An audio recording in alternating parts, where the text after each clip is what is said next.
What if the reason you're not getting what you want is because you're chasing it too hard? Could it be that the more you cling, the more you lose control? There's a hidden law of life where letting go creates true attraction. Let me ask you this. What if the very reason you haven't received what you desire is because you're waiting for it? It's not fate being cruel. It's not the world holding back. It's a simple case of cause and effect, a subtle law of power most people never understand. The more you crave, chase, or obsess, whether it's love, success, validation, or peace, the more those things drift away. Everything begins to move toward you only when you stop waiting for it. Not when you give up, not when you fake indifference, but when you genuinely detach from the outcome, when you stop treating your desires like lifelines and return to your center, to stillness, to an identity no longer defined by whether you get it or not. Here's the paradox: the moment you truly let go is the moment everything starts moving in your favor. Life, people, even time, they all seem to respond to the one who doesn't wait, but moves. This is the spark that ignites everything. This is the beginning of real freedom. Welcome to Stoicism, Philosophy Daily, where ancient Stoic philosophy meets the hidden truths of human nature.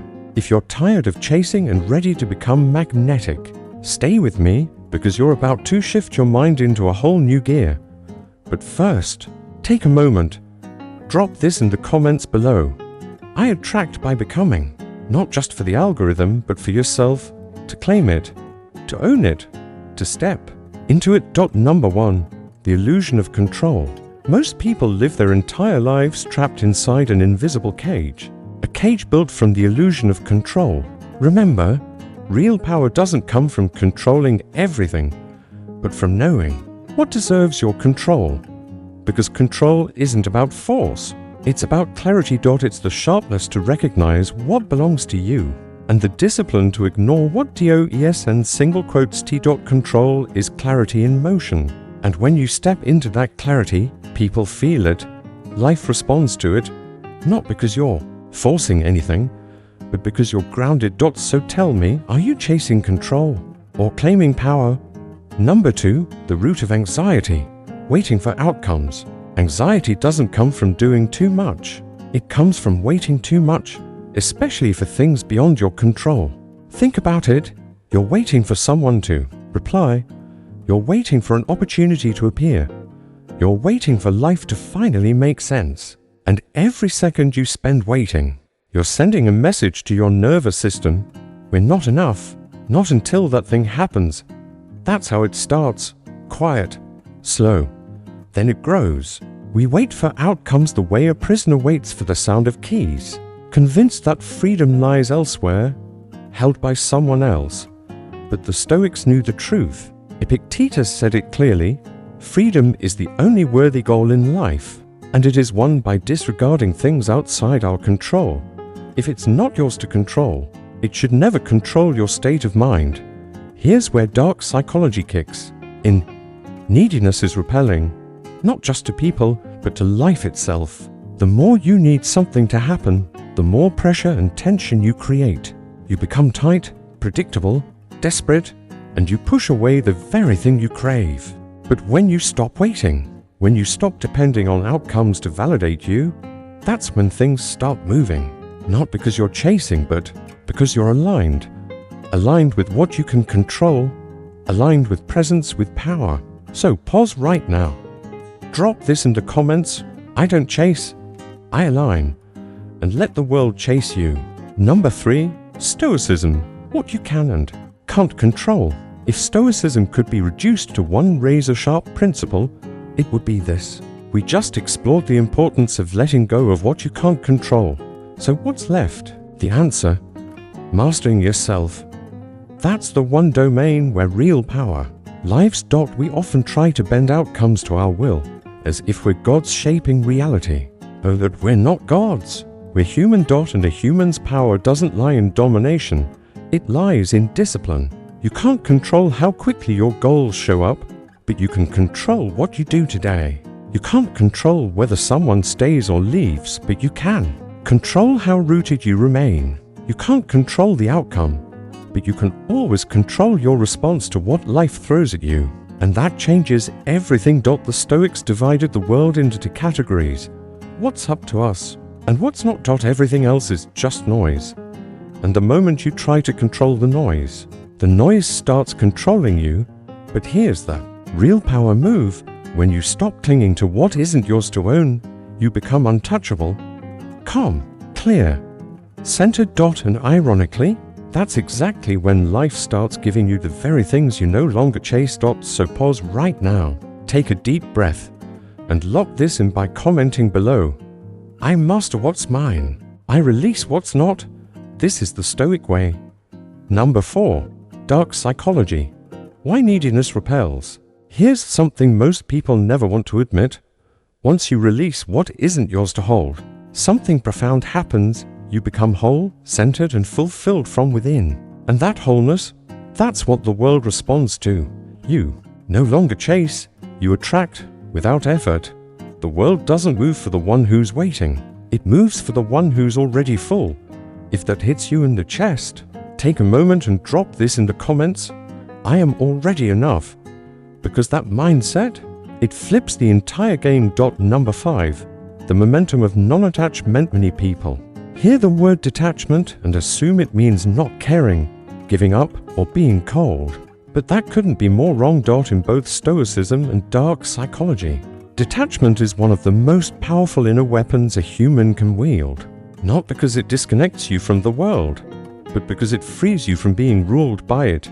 You can want things, you can chase goals, but when your identity, peace, and self-worth are wrapped around the outcome, that's when you lose. Because now you're not acting from strength, you're reacting from fear. You're calculating every move, overthinking every step, bracing for disappointment before it even arrives. That's not momentum, that's emotional quicksand. But the second you detach, truly detach, something shifts. You stop gripping, you stop forcing, and in that space, your movements become clean, focused, powerful. You show up not to prove anything, but because it's who you are. And ironically, that's exactly what draws everything to you. Here's the paradox: the less you need the result, the more clearly you see the path to it. Because your energy isn't scattered, it's directed. Non-attachment is not passivity, it's presence, and presence is magnetic for opportunity, for clarity, for attraction. The Stoics knew this. Marcus Aurelius wasn't detached because he didn't care, he was detached because he understood what really mattered, and that gave him a power most people only dream of. If you feel this shift happening inside you, pause, own it, and comment: still but unstoppable. Because that's exactly what you become the moment you stop needing and start moving. Number 6. Real power. Becoming the source. Let's get one thing straight. Real power isn't about controlling others. From that stillness and unshakable presence, a new kind of power emerges. One that doesn't come from the outside, but is built from within.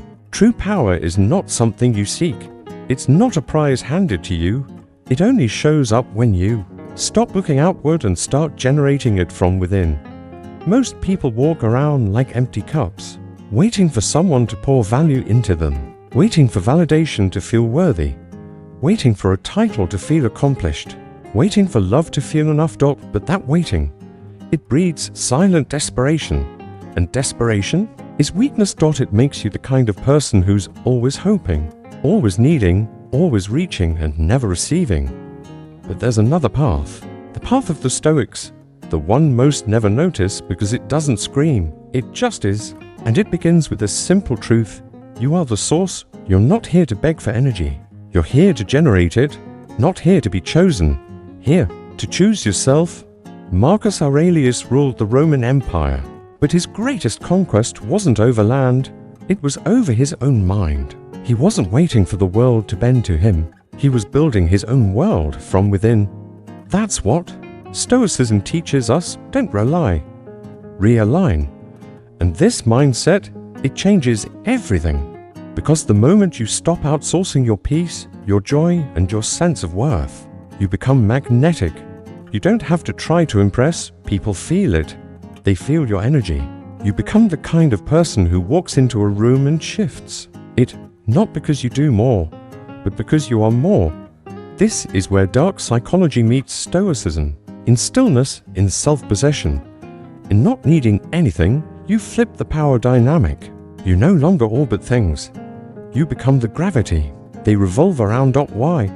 Because you're full, you're whole, you're not reacting, you're creating. And creation always outranks expectation.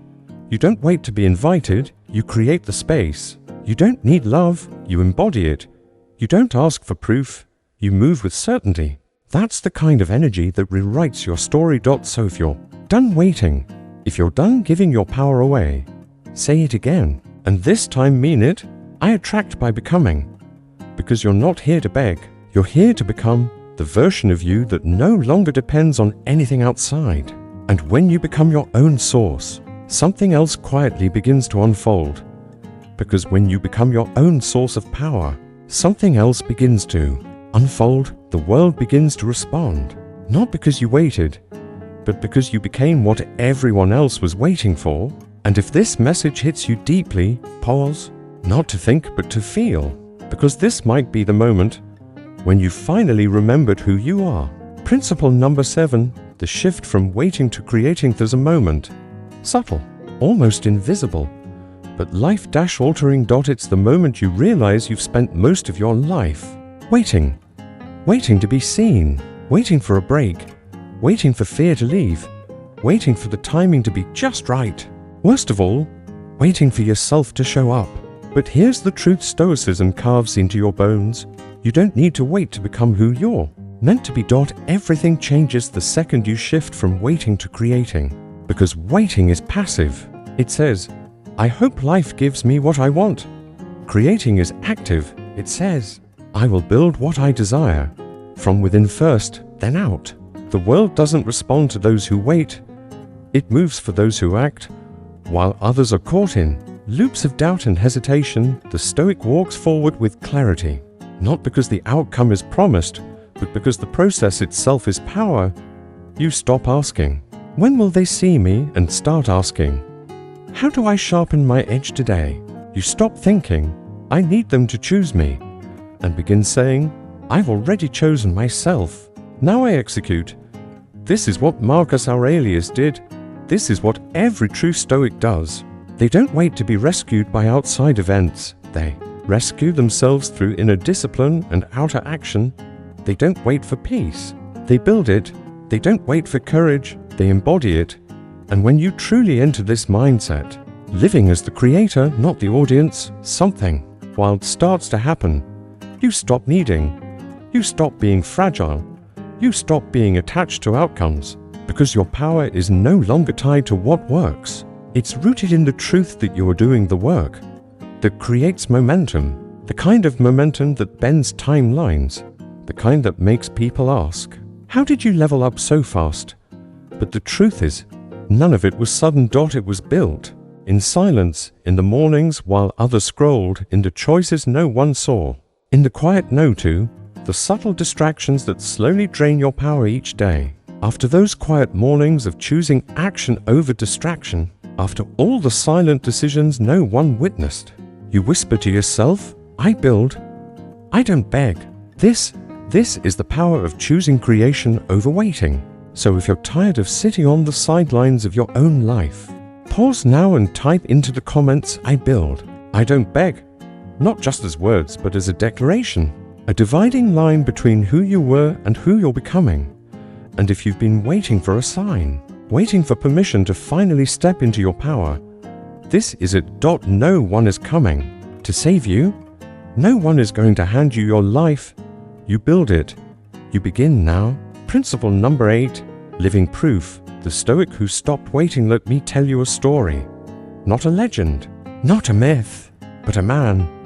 A man who had every reason to feel powerful and yet, for a long time, felt utterly powerless. A man who waited until he didn't. His name was Marcus Aurelius. He wasn't born a warrior. He didn't begin as an emperor. He was a quiet boy, thoughtful, reflective, a reader, and early on, like many of us, He believed peace would arrive once the outer world aligned, once the chaos calmed, once people treated him better, once life finally gave him space to breathe. He waited for clarity, for peace, for control, even while leading armies and ruling an empire. But then, something shifted, a quiet, internal quake. He realized the same truth we're sharing today. Nothing truly valuable comes from waiting. Control over the outside world is an illusion, and peace, clarity, power are not granted by life. They're forged within. So he stopped waiting. He didn't quit. He didn't give up on people or his purpose. He simply let go of the fantasy that life owed him anything. And that's when it all began to change. He turned inward, not from weakness but from profound strength. Marcus picked up a pen, and in the still hours between battles and betrayals he wrote, not for others, not to impress. He wrote for himself. Those writings, meditations, are now one of the most influential philosophical texts in history. Not because they're flashy, but because they're real. Inside those pages, you see a man wrestling with pain, loss, duty, ego, fear.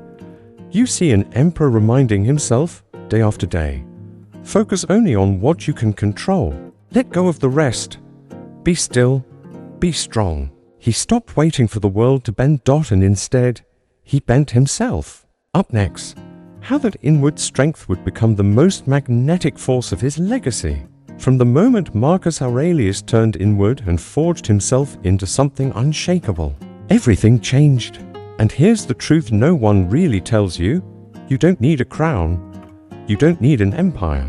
You don't need to be perfect. You only need what Marcus had when he dropped his excuses and picked up the responsibility to lead himself. First, courage. The courage to stop waiting to be chosen and instead choose yourself. The courage to stop asking when things will change and become the force that changes everything. The courage to stop watching life and start living it with fire. And if you've ever wondered, when will it be my time? Let me tell you clearly, it's the moment you stop waiting.